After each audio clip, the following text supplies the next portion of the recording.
Late one night, my friend Sam and I, fueled by the endless conspiracies we'd binge-watched, decided to do the unthinkable, sneak into Area 51. It sounded absurd, nearly impossible, but a part of us believed we could pull it off.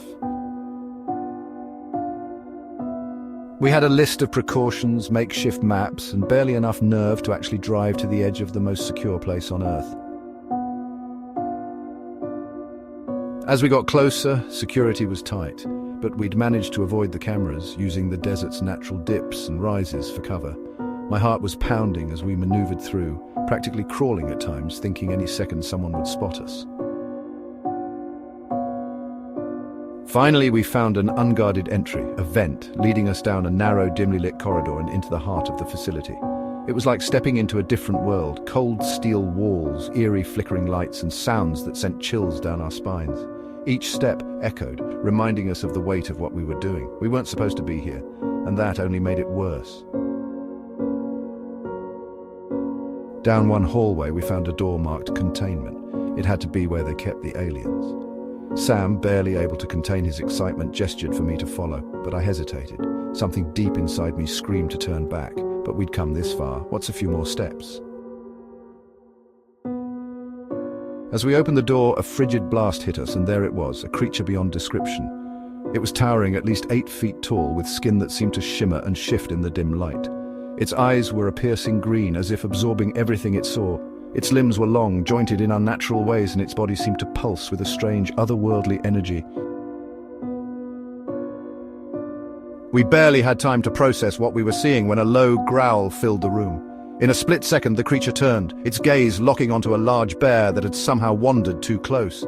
With impossible speed, it lunged, ripping into the bear with ease, then moving onto another. Sam and I stood frozen in horror, watching as, within seconds, it had decimated 6 bears as if they were nothing more than toys.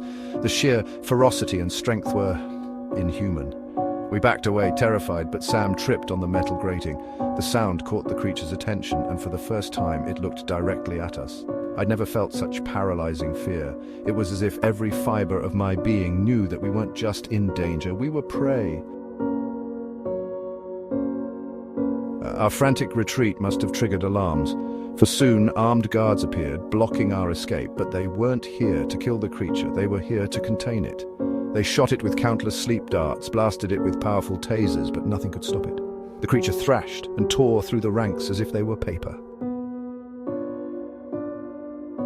Sam and I barely escaped with our lives, running through twisting corridors as the creature followed, tearing apart anything in its path. Explosions and shouts echoed behind us as security forces scrambled to contain the beast. We could hear the deafening screams, the sounds of tearing metal and gunfire, but nothing stopped it.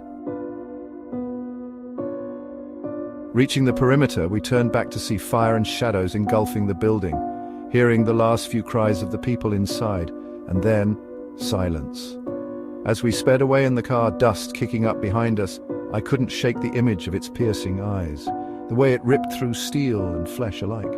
We hadn't just stumbled into Area 51, we'd unleashed something that was never meant to be seen, something too powerful for any cage or tranquilizer. In the days that followed, reports of strange sightings began popping up in nearby towns, followed by eerie silences.